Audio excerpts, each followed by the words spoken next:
We're going to be converting this 2019 VW Crafter van into a camper van on a budget of only £1,000 and on a time frame of only 3 weeks, just to show you that anybody can do this. The first stage was assessing the panel work that was already in the van. To make this budget, we want to try and keep it as much as possible. The various bits that are broken are going to be changed, but for the most part, it's going to be kept. We marked all the bits of wood where it was going to go so that when we put it back in, we could align them perfectly so we knew which bit was which. We labelled every single bit so that we knew exactly where in the van that little bit went. Followed by simply unscrewing every single panel, keeping hold of every single screw, making sure we kept everything in place and assessing the metalwork afterwards. There was a little bit of sound deadening, but there was a few little scuffs here and there. We found the earthing point and we had to go around and paint every single scratch, every little nook, everything that was bare metal, just to save any rust problems in the future. It was then time to move over to the floor. We had to get the flooring up, clean all underneath it, and again repaint all the bits of metalwork that was scratched underneath that. The floor was absolutely perfect. We had a bit of insulation, hoovered it all up, laid the floor back down. This did, however, create a lot of dust around, so we cleaned it all up and it was time to get the bulkhead out. This is a heavy bit of kit, so if there is two ears, it's always wise to use two of yours to do it. 33 bolts on the back and it just pops off. Oh shit. Hello. That's a bit big. That's absolutely freaking amazing. Look at that. All the way through. Let's get in the front. Look, let's see. I can go. Hi guys. Let's move over to installing the windows. Fairly straightforward. Normally you'd angle grind this line here and this line here to get it nice and straight. We don't have an angle grinder. We're going to get a drill and just drill loads of little holes all the way along that line there, all the way along that line there, all the way through there. We're going to start with a small drill bit, do it all the way around, then up it to a large drill bit. Then we've got a metal jigsaw bit and we're just going to go around. The aim is we need to be able to crimp this piece of metalwork together with the outside panel through a rubber seal that goes all the way around. But we're actually going to be starting on the driver's side. There's the first hole. The first hole's done. She's having an absolute meltdown.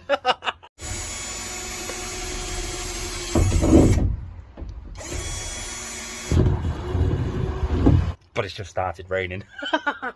I'm dying to see what the other side of the van looks like. We even let Danielle have a go and she was having a bit of a meltdown. Look at that face. Top tip, if you're finding yourself, you want a relationship or anything, one of the top things you can have in a woman is, while you're hard at work drilling holes in the side of your van, find a woman who will go onto Facebook and try and find some free kitchen counters. She's measuring one that she just found now. With that done, we need a starting point for the jigsaw blade, and it can't be one of those holes because they're not big enough. So we've done a big hole there, and it's only an 8mm, and then we've got this step drill bit that'll go in there, and now the jigsaw blade can go in there and we can start there and just work our way around. We want to leave just one of the little gaps on each corner just to hold it in place until we've got the rest of it cut out. Then we can just nip, the whole panel should fall out. That is in theory anyway. There's the window, there's me start hole, there's me jigsaw with a metal blade on it. Let's go, shall we? We'll start just there, put it in the hole, and that went through like absolute butter. We've left that one piece up there. She's going to hold it inside while we run around the outside. We'll grab the jigsaw, stand on our makeshift wheel arch box, and are you ready, At? Yeah. Here we go.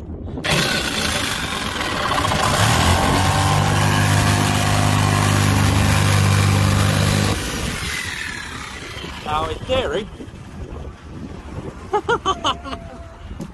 oh my god, we've got a window. How cool is that?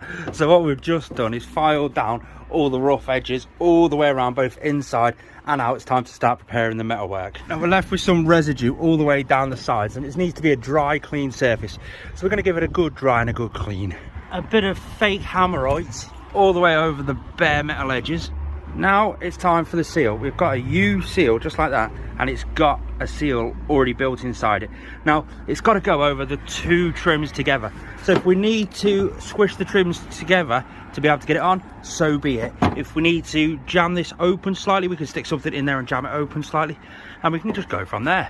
Top tip at this point is to, where you can look on the outside, you can see any potential high spots, just grab your crimps and move it in, because inside that rail is little bits of metal, and no matter what you do here, it just crimps it nice and safe, so it just keeps it that little bit more secure. So we offered the window up to the hole. Danielle went up, drew a hole round, so now we know where to prime and where to stick it. It's time to get the glass wipe all this panel down, degrease it basically, and do the body work. And we've got the primer just there. We've just got to shake it up for 30 seconds. You know, men have got good muscle memory doing this. We put it around the trim and then around the top edge of that line, and that's where the sealant's going to go. Apparently it's important to do this in one smooth motion all the way around. I've got the silicone that comes with it, with the nozzle already there. That pre-makes the right amount of silicone that goes in there, so you just run that along, pumping it in. It is thick. If you can warm it up a little bit better, that's even better. After putting the bead of silicone on and priming the window, it's time to fit. Once you've got it on, go around bashing the corners in. I noticed a big rattle down here, so I've dropped a little bit more sealant just in that bottom corner, just forced it in, gave it a clean afterwards, tape it up and hold it for about 20 minutes. It was then time for a trip to IKEA. We wanted to get some ideas and pick up 3 Scorva mid-beams. They're the beams inside the middle of the IKEA beds. The first thing we need to do is grab one of these Scorva mid-beams. Now the thing with these is they are fully extendable, and due to the shape of them, they're extremely secure. We're going to put one across the back doors and see how far back we actually want the final beam at the back of the van, and mark up the brackets on each side. These are the brackets just here, 3 bolt holes in the top with the ridge just there. They just link in to that ridge just there, nice, and it's going to go in line with all of these bolts so that I know it's going to be level on the outside. I'm going to be using M8 bolts, just again because I'm fat. These are big heavy duty things. Now they fit into that one perfectly fine, but I need to make them 8mm wide. So I've got a step drill bit.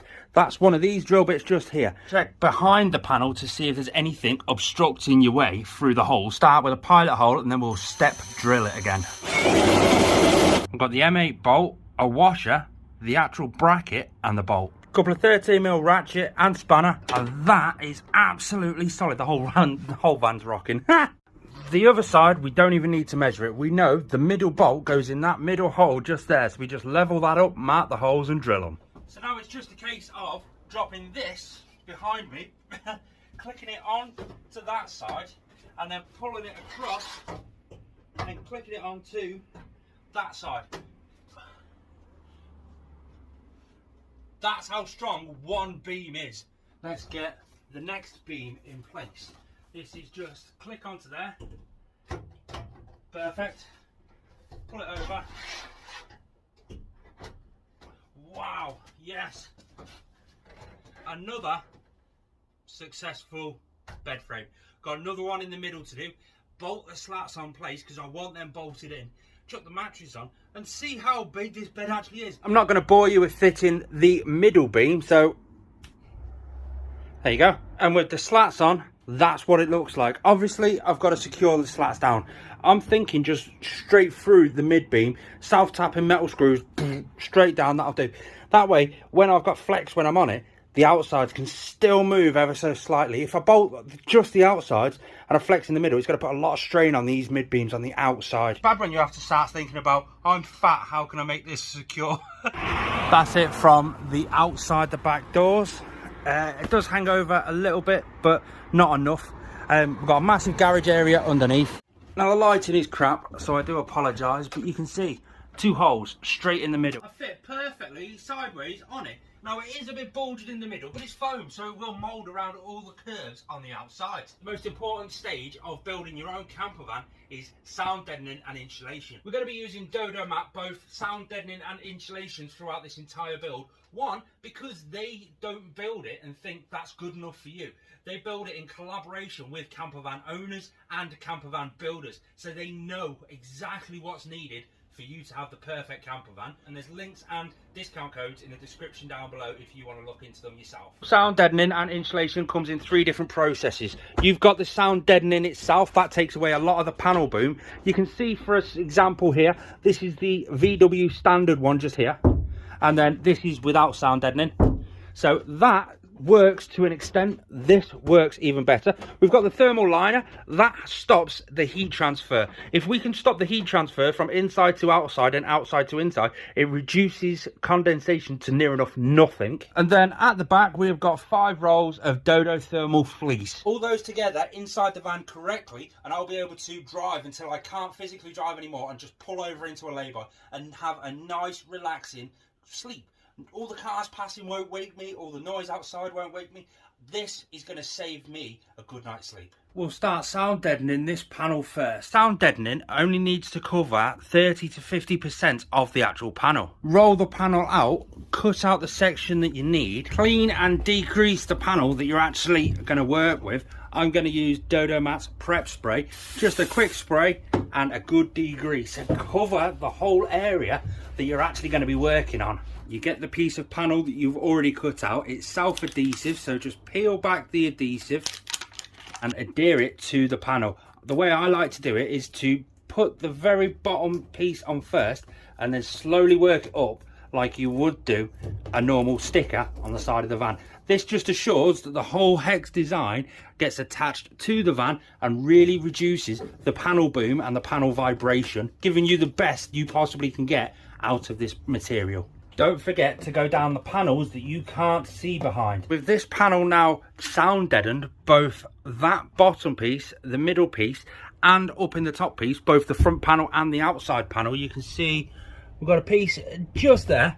You can hear the sound difference massively. Listen, compared to, there's a massive difference. Common knowledge to get the wheel arch is actually underneath this wood here, but make sure you get the inner wheel arch as well. I've put loads there. That's where the majority of your road noise is coming from. That's where it actually comes through the most. So sound deadening that section is the most important. It comes up there through the vibration, through all the body panels, and just resonates throughout the entire van. If you can sort that perfect, you're going to have a quiet van. This is a great way of showing you. See the sound deadening? I'll just put on the ceiling there and not there.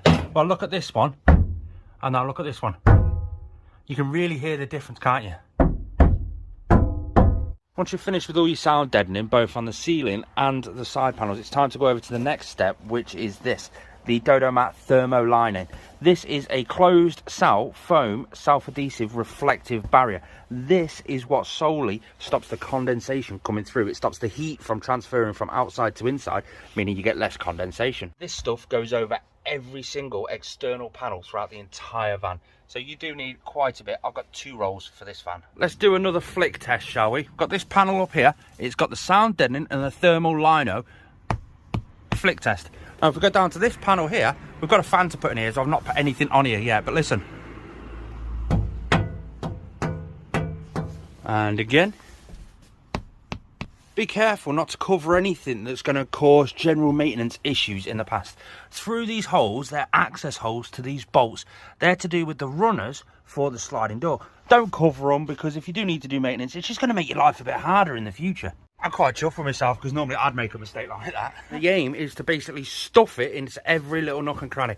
I've already started, you can see it up there. This is the Dodo Matte Fleece. It's made from recycled plastic bottles, so it keeps the van eco-friendly. With these bits here, there's nowhere to physically tuck the insulation under. So what you do, you get your piece of fleece and you chop off the bit you need. You get your big piece of insulation, you line it up, you chop it to about the right size you need, and the joy is it just tears really nicely. Contact adhesive. This is the Dodo Matte contact adhesive.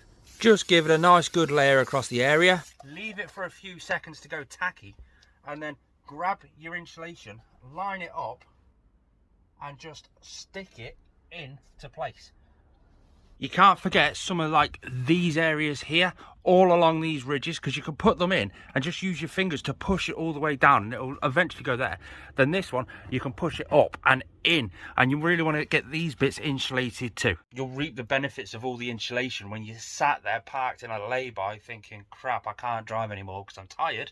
Yeah, pull over, you go to sleep, and you still get a good night's sleep. When you've stuffed all the edges, you've got that one piece left. I'm just going to literally then stick it. Job's an absolute good one, just like that. Starting to fit some of the boarding back on now. We've got windows on both sides to cut around and figure that one out. We've got a bed in place now, so we've got to sort of figure how to cut all that out. But wow. So there is the panel with that window in place perfectly fine. We've left it a bit of an indentation going down and on the same going up. That's because we can hide a blind in there and pull it down for night time, put it back up for daytime. The door, let's show you that one. Both exactly the same scenario. We've got the big dip there, so we can sort that all out. Granted, it's rough edges. We've got to clean it all up. The rest of the van is fully boarded back in. We've got to do the ceiling. We've got to stick some fleece up on the ceiling and a maxx air fan, maybe even a skylight over the bed. So I've come up with the idea. There's the blinds, and I've took some little caps off the end, and you can see you've got like a rail.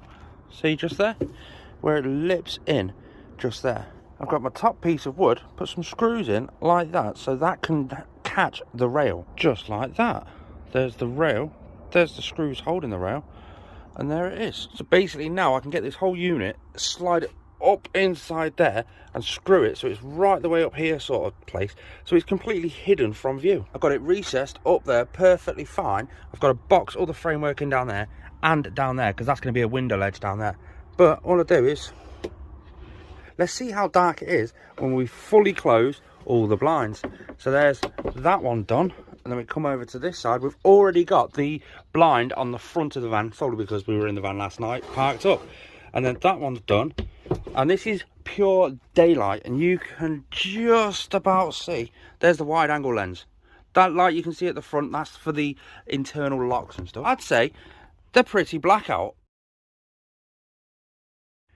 We bought an eBay kit. We've got the 30 amp DC to DC non-isolated Victron charger and a ton of wires and conduit and everything. Connected it to the battery. It's that cable there coming under that's connected underneath the main terminal. That now means this side is completely live. When it comes around to actually connecting it, I'll put the fuse in there and that make the whole system live. Screw the fuse down, run the cable safely hidden away all the way on there. It comes out there, and we're going to run it along the floorboards all the way across. We have covered it in this conduit just here and fitted the DC to DC Victron charger up here. That's all going to be encased in with the batteries, keeping it nice and safe, leaving space for solar panels, which will be on a later build. So subscribe for that. If I'm thick enough to do this, and anybody can do this. Secure the cable down with some clips. Once the positive going in is connected, connect the ground.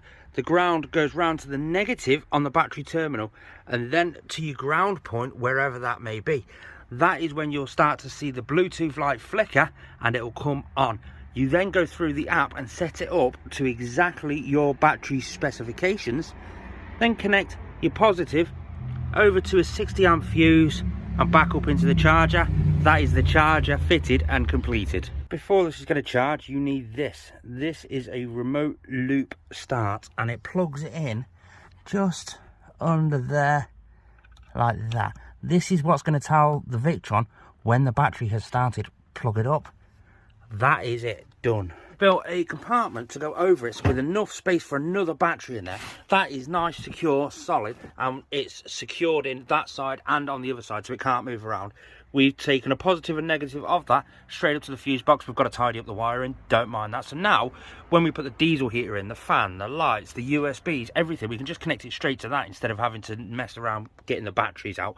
Now, we've left this side open because that will come straight up and blocked off by the piece of board that blocks the garage off. These are amazing little magnets. I've got one there, middle and down the bottom, and they basically stick to, see that metal frame just there? When the glue's dry on them, I'll be able to, one, put this all the way up to the top, and they will just stick to that, because the biggest problem at the minute is while you're driving, it's rattling. So when it's dry, I'll be able to put them all the way up, they'll stick to that top one. If I only want half light, I can stick them down to the halfway mark. If I want full light, I can stick them to there. There it is. So yeah, another job done. Danielle's here to help us. Wave Danielle, she looks at me dead sarcastic. She's cracking on with some paintwork while I'm fitting the diesel heater. We've been under the van, that's where we go. We drilled the hole through there as a start line, put the turret plate on the top, and the way we're going to do it is different to everybody else. we've got a 64mm hole saw, and that basically goes over that one and it completely drills out that full section there. Then over that one again, completely drills that section out. Saves doing 114mm all the way around and saves drilling really individual holes. There's no going back now, we've started. I get that far through and the goddamn battery dies. Oh, the van's got a boo-boo. Now this is a fun bit. They've got the fuel tank and we've got to start building it all up. So we've got this little flat piece here, and I've just had to drill a hole in it. Why do that? I've got this little noggin. That's what I'm going to call it, a noggin. And I've got to basically take the nut off, thread that entire outlet into the top and try and jiggle it around so that it comes out of that tiny little hole, and then put the bolt back on. The way I did it, I stuck a wire through the hole, out the top, bent it over, stuck the fitting on. So in theory, with a bit of jiggling, now that should, it's actually currently halfway up the, there you go. Slowly but surely, that'll come out the fitting hole. We rust prevent treated the exposed metal work, and then we fitted the fuel tank into the back. We stuck the hose on the actual outlet and then stuck a hole through the floor ready for the fuel pipe. Don't tell her this, because I'll never admit it to her, but she's actually a really good painter. She's done a lot better than what I would have done. With the exhaust and the air inlet fastened on tightly, we've got the fuel to do. The way we do that, we've got this little piece of hose here that squeezes over to the top of that, and then we've got this hose to go into the other side. Top tip though, when you're pushing this into there, it's really tight and really snug, and it clips on with some clips, but you never know exactly how far you've gone in. Grab yourself a Sharpie, mark it, and then you know exactly how far you've gone in. And then we just have to get it, tip it over, drop it in there, and we have got some big hefty anti-theft bolts to hold it in place. Now the floor does bounce up and down because of the general ridges of it. Fire resistant sealant, so I'm just going to pack loads of it around there and drop it straight in. Maybe just a tad over the top. We had to make sure it was nice and secure, so it's bolted in really solidly. We left that to cure overnight. Fasten the exhaust underneath facing towards the back of the van and the air inlet towards the front of the van. We ran the fuel hose along the brake line hose throughout the distance of the van. Comes out the bottom, down into the fuel filter, up to the fuel pump at a 30-degree angle, back down underneath the van, secured the whole way down the van and back up underneath the diesel heater. That is all getting boxed in. It's not always going to look that ugly. The plumbing here is quite easy. It's just Jubilee clips onto the big hose. We've got a T-junction, we've got 2 of these vents and an extra bit of hose just there. Pretty much have it going wherever you want. Now the wiring may look extremely confusing, however, it's been made simple. You've got plugs into absolutely everything. So you find the plug off the actual unit itself, and you basically find the plug that matches that unit. Push them in together. You've got one that goes to the unit, one that goes from the wiring harness to the fuel pump, and one that goes to this display. Connect the live up to your fuse box, the neutral to your ground, done. And it's alive. Now obviously, we still need to get some diesel and stuff like that, so I ain't going to mess around with it right now. Now it's time to get the Maxx air fan on the roof. There's the line we've drawn on the roof. We've built the framework to go around the turret for the inside. Now it's time to drill more holes. We're going to go on the outside line, drill a hole there on all the corners, go up onto the roof and cut it all out. We've made one hole bigger than the rest, and that's going to be the starting point for the jigsaw. Let's get everything on the roof to start cutting another hole in this van. Give all the rough edges a good file.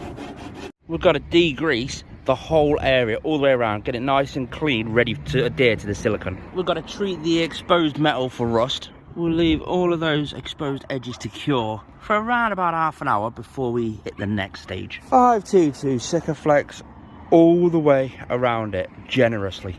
You get it screwed down. The one I used were these self-tapping metal screws, and all the way around the edge after you've put the silicone on, and it squishes it all out. I'm going to run my finger along that and get all the excess and put it all over the top of all the screws. I don't know how that's going to make a difference, but every other YouTuber seems to do it, so it must work. Just like that, like a glove.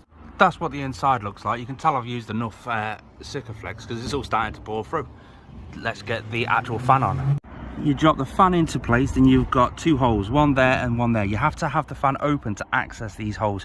Inside there is a rubber grommet, and you just drop 2 screws that come with it, straighten those 2 and 2 on the other side too. And then that's it. Time for the satisfying peel. Oh yeah, oh yeah. Whoop, whoop. We done another thing. We done another thing. What? Let's just hope it doesn't rain. Wiring it up can't be any easier. You've got two wires. If you have a look down, further down, be careful, the black wire is not negative.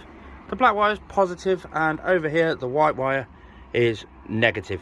Run them together. We're gonna crimp the join just like that, and then heat shrink over the top of it.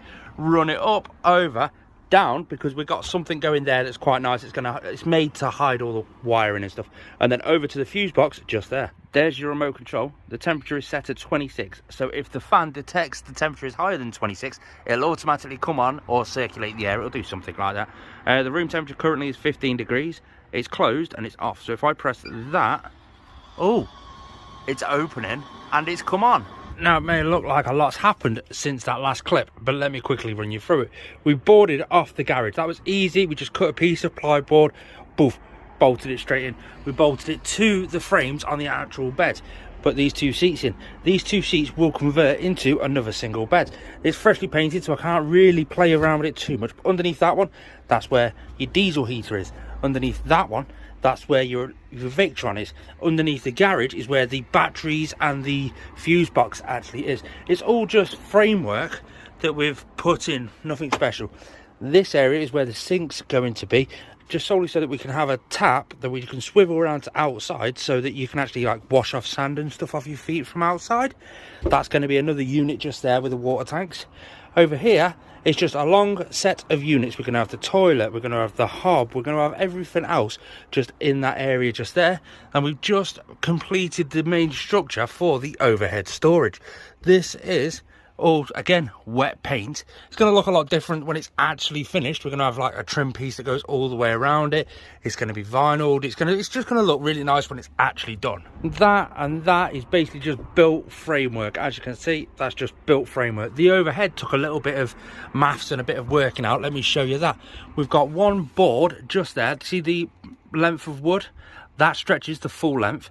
We've got another one just there, and that attaches to the ceiling. That one attaches to the actual back of the van. We've got the fascia of the actual overhead storage running the full way, and the base of it, and another piece of wood inch by inch, securing them both together on the inside of the actual unit. We've got some uprights just there with latches and cabinet hinges, and they close and they do click in together. It's just wet paint, so I'm not going to do it just now. We traced out a piece of cardboard and made the end plates for both this end and the other end. We've still got loads to do to it. We've got to block them all the different sections off. We've got the trim pieces, but it's looking together. So wow, at the minute I have no idea what I actually just said. They're looking yeah. Anyway, let's move on. Where we're up to now, we've obviously got the overhead storage painted, DC fixed. This is like a heated up laminate sort of thing, like a, yeah, that goes on the fronts there. And if you open them up, we've still got a trim to put all the way around the outside. That's a job for today or over the next 3 days. And we've got the handles to put on. We've also got to separate them, so there's 3 different compartments inside. That roaring that you can hear in the background, that's the diesel heater running away because it's -1. Everything's had a fresh coat of white primer paint with a chest of drawers that we fitted in there. We've put a nice trim on it, and it's just a normal bedside table.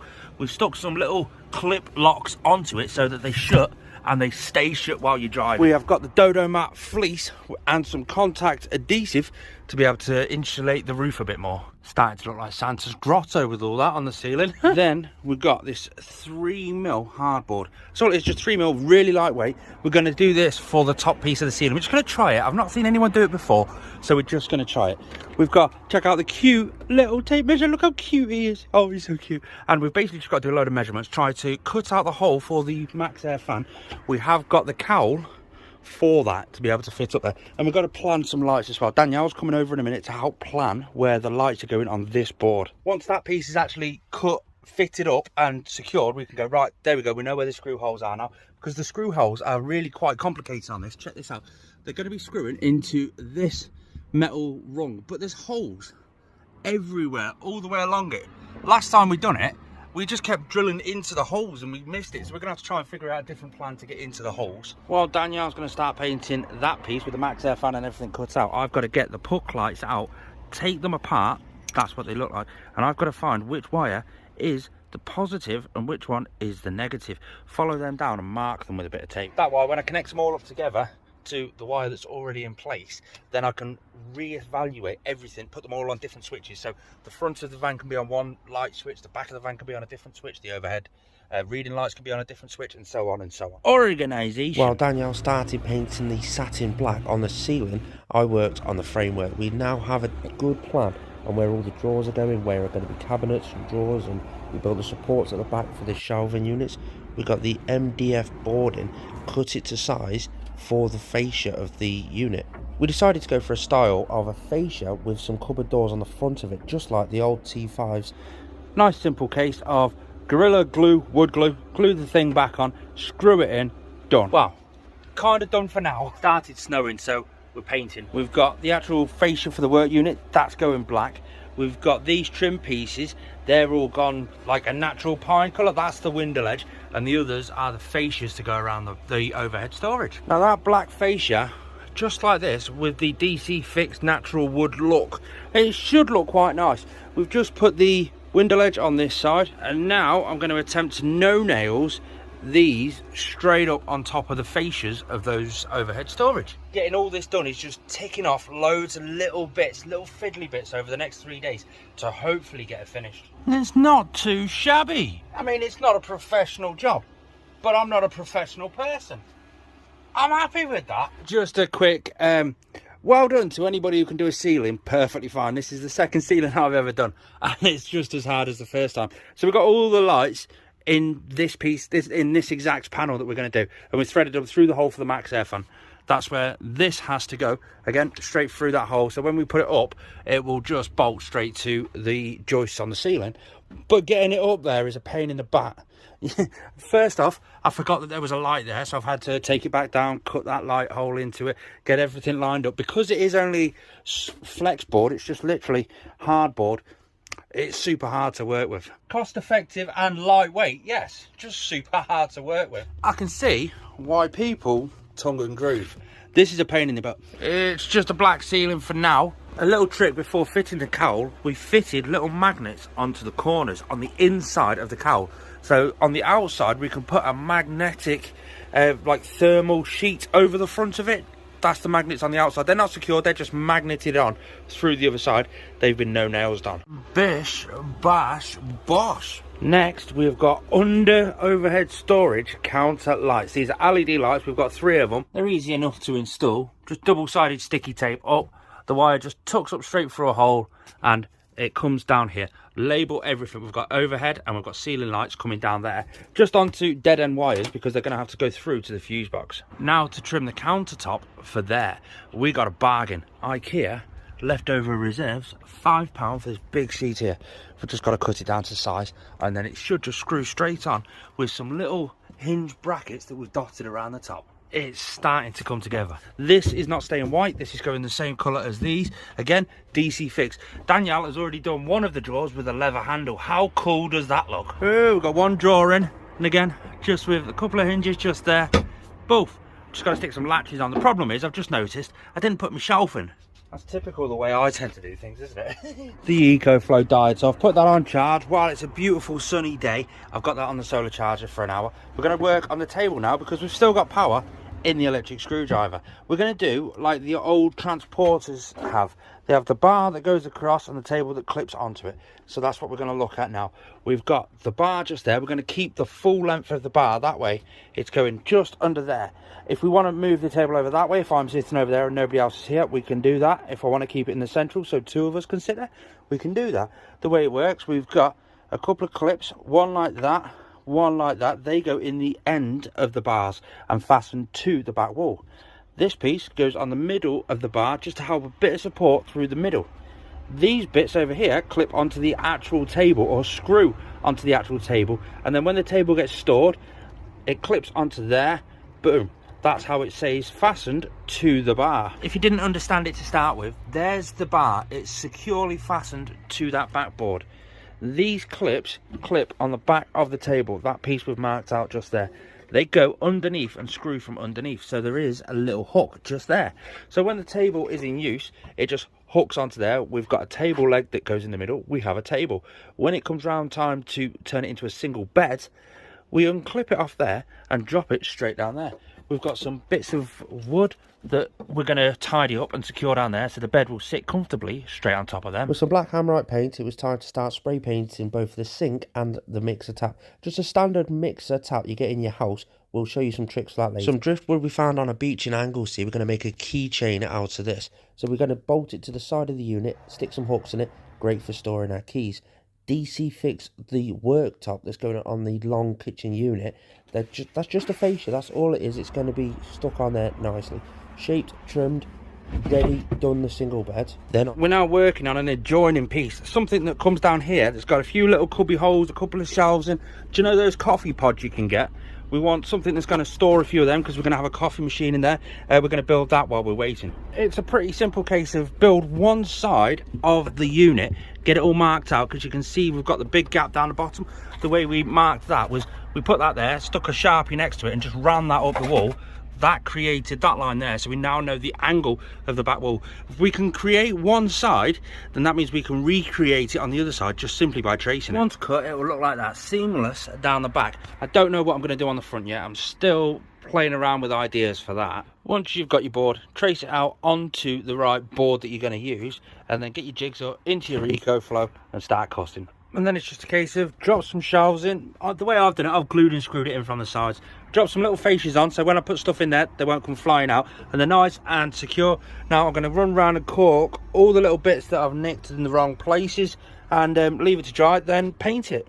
And I've got to drop some board in the back to hide the wires. We wired up some of the sockets. So we've got the under counter lights. One, there's little buttons on the side. Two, and there's another one down here. Three. So they're all wired up. We just was a positive, negative, goes straight through there, underneath this seat, into the fuse box on the other side. Both. How cool does that look? But then we've got this one wired exactly the same. The overhead lights. I'm well chuffed with that. Got another thing completed. Danielle just come back from the shop. She went to B&Q and she found a scrap wood pile outside. So she picked up a worktop for the sink. So I've lined the sink up on there, obviously cut it to size, sanded all the areas down, marked out the sink. I only done it by quite easily laying it upside down where I want it and then going in 2.5 centimeters. And in theory that should be enough for the sink to just sit straight in. Picked up some cheap lino flooring, 25 quid for an offcut, so that'll be going in. We've got a headboard. We've got to modify that because that's going to go up that side of the headboard just there. We've got loads of more bits of wood to finish making shelves and corner units and just loads of bits and pieces. Some more DC fix, but this is what we've recently just done. You haven't seen how we've done it, so I'll quickly walk you through how we fitted a cold water tap, a cold water system to a mixer tap in a deep dish sink, and how we saved an absolute fortune doing it. First off, the sink, £5 X display from B&Q. The tap, £8 Facebook Marketplace. Perfect. We spray painted it nice and black, like a satin black, but underneath we've obviously got the weight there. That is so you can pull the tap out. As you can tell, look, see, boo, boo, boo, boo, boo, boo, boo. Perfect. We've got these two little 10-litre tanks. This is just basic bog standard cold water system.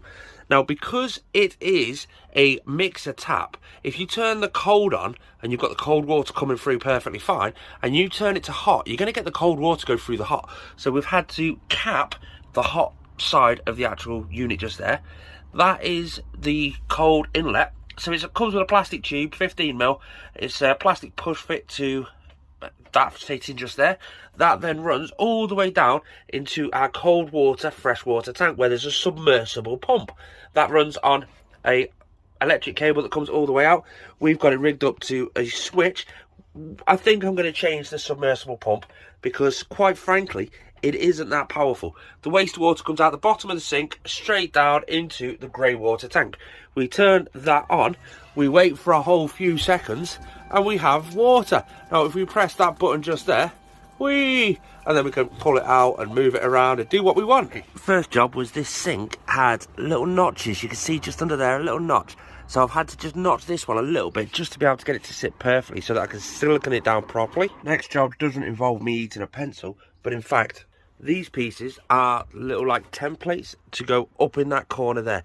We put the templates up and then realised we need to go a little bit taller, and we've marked out on this exactly how much we need to do. traced it out onto a new piece of wood, cut that, and hopefully that should fit. Then we can build some nice little plant shelvy sort of stuff into it. Trim bits have got some white on, trim bits have got some varnish on.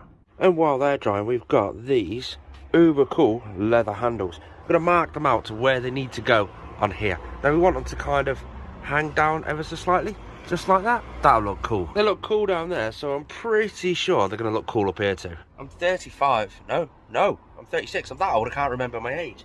I think this is cool, so it probably isn't. Like a glove, and just a quick yeah. Yeah, if anybody is scared of building their own camper van, trust me, do it. If I can do it, anybody can do it. A little bit of no nails. Got the trim on that piece, finally. Proper powering through this now. Here's a top tip. Best way to cut foam. This is an IKEA mattress, just a foam bog standard mattress. And we just chop it up into pieces. You can see one piece there, there, there. And this piece that I'm cutting is going to go on the back there. This is going to make the single bed. Best way to cut it is an electric bread knife. I broke mine last time, so I've just got a normal one. Never ever build a van in winter. It started raining, they've had to come in to dry. While it's raining, let's try out the bed. So that goes on there perfectly fine. Backrest number 1 comes over and goes, it's not neat, it's not tidy, it is what it is. Backrest number 2 comes out, nice snug fit, and that should snugly fit in there, but I think it's a bit big. Nope, I just needed to move that one over a little bit, but there you go, full on single bed. The fatty test. I fit on it quite nicely. Look, see? Whoa. This would be perfect for one of the kids when they come with us. Danielle chose some lovely stick-on tiles. It's well cool. It's just a case of trim them into the shape you want, peel them off, stick them on. We're going to do the whole back area of the kitchen before putting the side pods back on. We went down to B&Q and got some wood cut. We basically got a big sheet of MDF and we got the right measurements for the sink unit, and we went up to the man and said, can you cut them in these lengths? So yeah, no problem. So I've got them cut in the right lengths. I've marked out little notches that I need to cut and make, so hopefully this one should fit on the side. We're going to have to drill in a hole for the switch for the sink and a vent hole for the heating that comes out there. Oh, you can't see any framework from the inside now. That's quite cool. We've got the vent for the thing to go down there. That'll get sealed in. We've got the light switch for the sink. That goes in there. Light switch for the sink? The one-way switch, one-port switch for the light. I know what I mean. Now we've got some free wood from IKEA. If you go to the exchange department on IKEA, outside on a Monday, Tuesday, Wednesday, about 10, 11 o'clock, they put out all the exchanges. So this is a wardrobe back panel or side panel. They actually brought it back. Somebody bought a wardrobe, took it back to them and said one panel is broken. They split the wardrobe up, chuck it all in that little pile, and you get free pick of everything. I've done a few TikTok videos on it. Go over and check it out if you want. But we marked out the line for another one of those doors over the back panel. This one's to cover the toilet door.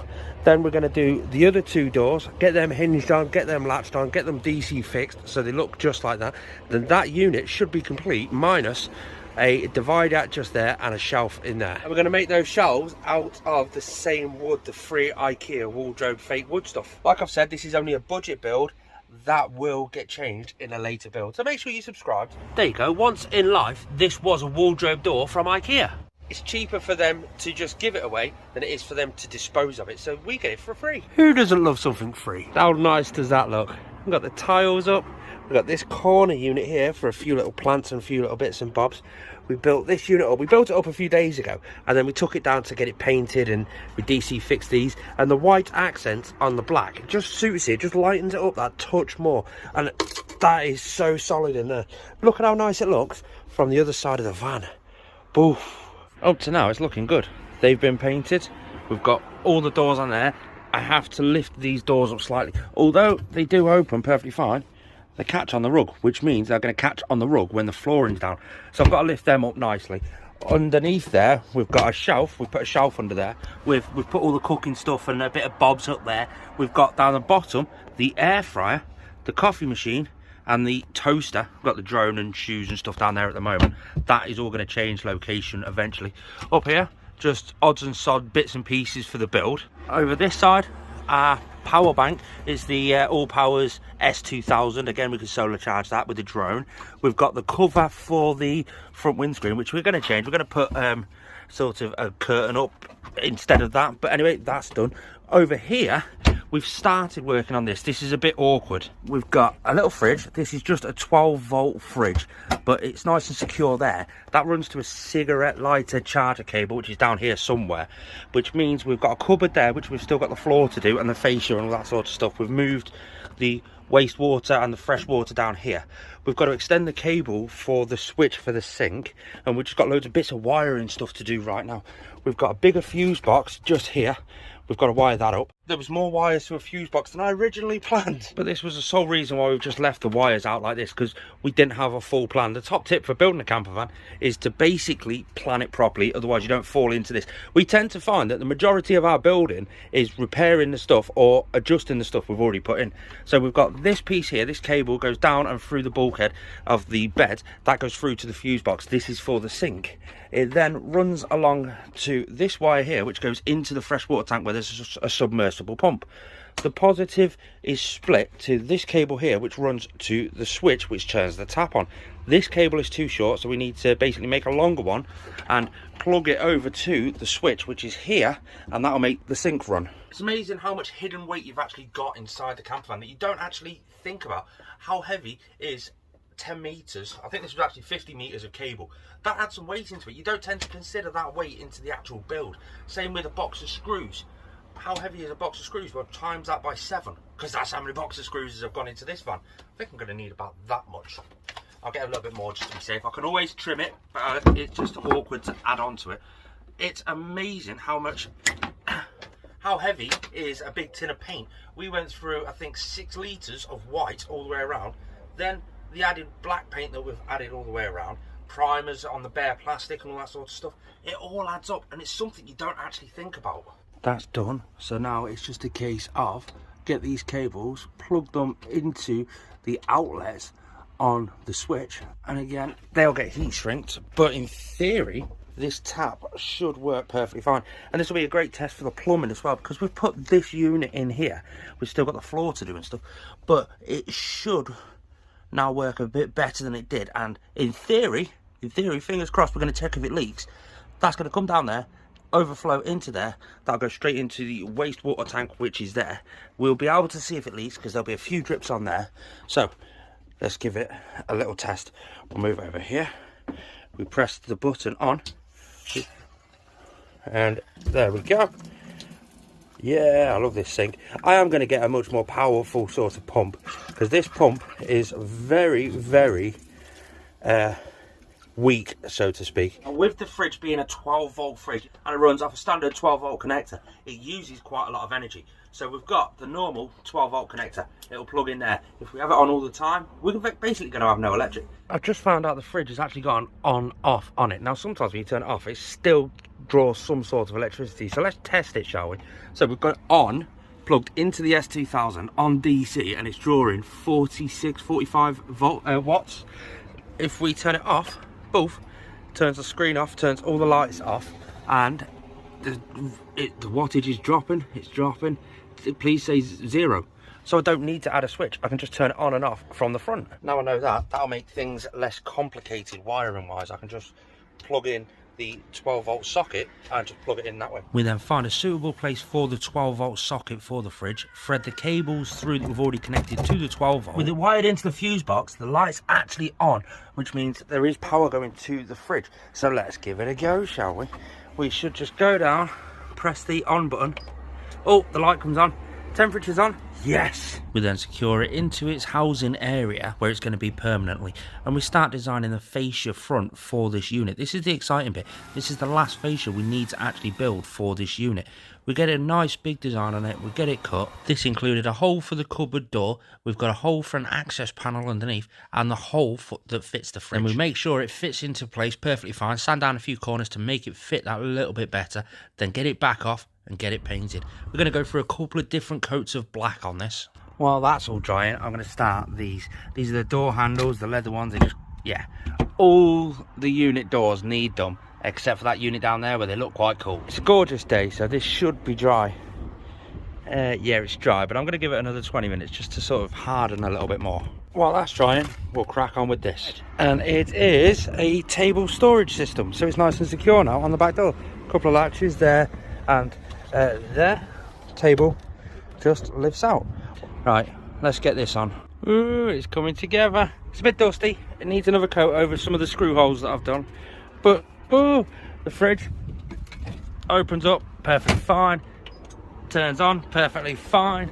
Got to do a door for there, for that unit, and I've got to do a cubby box at the bottom. Now, the reason I've done this at the bottom is so that if I need to access the heater and all this random stuff that's under there, I can easily just pop that off, sort out what I need to sort out, pop it back on. Plus, I'm going to have a vent hole in there for the heater to come out there, as well as that one there. I've got enough space at the top here. Now, all the plumbing's behind there, so I can't really put a unit in there. But I've got enough space there to stick something decorative. I'm in a VW Crafter. I wonder if a Ford bottle opener will work. And today is going to be the last day of our van conversion. Hopefully. That means it's another day where it's 8 AM starting here. That actually sounded quite posh then, didn't I? Yeah. I'm gonna need one of them. We need the rest of the ceiling. Just normal bog standard hardboard. The hardboard is going to be used for the ceiling just up there. We've got these fancy dado rails. I've got that thing there. That's just to trim up some of the corners all the way around. A couple of boxes of screws. Some more spray glue. Ugh, 53 quid. Now, I have saved a ton of money throughout this build, so it's going to be interesting to see whether I've actually hit budget. I've been really trying hard to keep to budget, but let's see if I've actually kept to it within one of the next videos where we do a full cost breakdown and see whether we've done it or not. Subscribe for that. Somehow I don't think we've managed to keep it to £1,000 build budget, because you think that includes all the windows, all the trim, all the wood, all the electrics, all the leisure batteries, all the drawers, absolutely everything for £1,000 in here. You never know. I am a tight ass and I may have actually done it. We've also got these bits for later. I'll show you what I'll do with them later. But the idea for this is a strip going straight down that side and then patch up that side, I think. Doing it that way made it so that I only need one piece of this wood. It saves a bit of money instead of buying two. We've got the line there. We've got the jigsaw here. I'll see you in a minute. We've got the leftover dodo mat thermal fleece. That's going to get spray glued straight up to the top, and then we can fit the ceiling. Give it a shake and give it a spray. Ceiling's up in place anyway. It looks a bit rough over there. It won't do when it's finished because we've got this trim piece to get put up there, and it's going to be blocking it off up there, so you won't see that ugliness, so to speak. It's all got to get painted black, and then these bits are going to get painted the same sort of colour as these just here. And I didn't cut into any of the wires because look, whoa, I fully expected myself to drill through the cables or something like that. Let's have a go with this stuff just here. So what this is basically just double-sided foam sticky roll, but it's quite thick, kind of a little bit like me. And what that's for is, can you see the blinds that we've got here? Well, this side has got the magnets on it perfectly fine, and it stops it from rattling. The other side, the magnets come off, and when they do come off, it does that. So I'm hoping to just basically foam the inside of there, so while I'm driving down the road it doesn't rattle. The magnets didn't work, they should work. Yeah, there's the foam and there's the after. So much better. Then we went through and paint the ceiling. Must admit, I'm really not happy with this ceiling, but this is the budget build. There's parts that are not going to be perfect. I think with the next build, that UPVC cladding stuff, yeah, I think that for the next build. We cut these lovely bits of wood as like a trim piece to go all the way up here. We do have a problem. There's gaps and stuff all over the ceiling, and that's because I cheaped out on the ceiling and the ceiling's a bit wonky. It's the same problem we've got with hiding the wires that are up above the sliding door as well. So instead of changing the ceiling, that's a later project, changing the ceiling, so I'm just going to scrap those ideas. And we've got this trim piece that goes along here and it's ugly as hell, so I'm going to put some like LED lights up there. Time to start the flooring. Top tip, this was just an offcut from a shop. Look at that, 25 quid, 4'11" by 11 foot. It's just a case of measure out what we need and cut it to size. Stick it down with some spray glue. And the joy with lino is you can just simply cut it with a pair of scissors, chop away little tiny corners to get around the little nooks and crannies, but you do make a mess. I must admit, it's no showroom quality, but God, I'm so chuffed with myself for the amount of work that we've put into this and for what it's actually turned out to be like. Everything I wanted was in it, everything that Danielle wanted is in it, and it looks pretty good for compared to what it was. Just a bare skeleton van, and I am so stoked with this. Last few bits with decals just through the door, over the back of the bed. We've got the curtains fitted from IKEA pole and curtains. We've got the air fryer and the coffee machine, and with some amazing plants. We can't forget the VW Gonk. We need a name for him. We've got some USB chargers. We've got some more trinkets and bits and bobs kicking around just to make this van look that little bit more homely. The final touch, the dubbed out community sticker. And that is how I built this camper van to live in full time. Thanks for tuning in, guys. If you're new around here, please subscribe.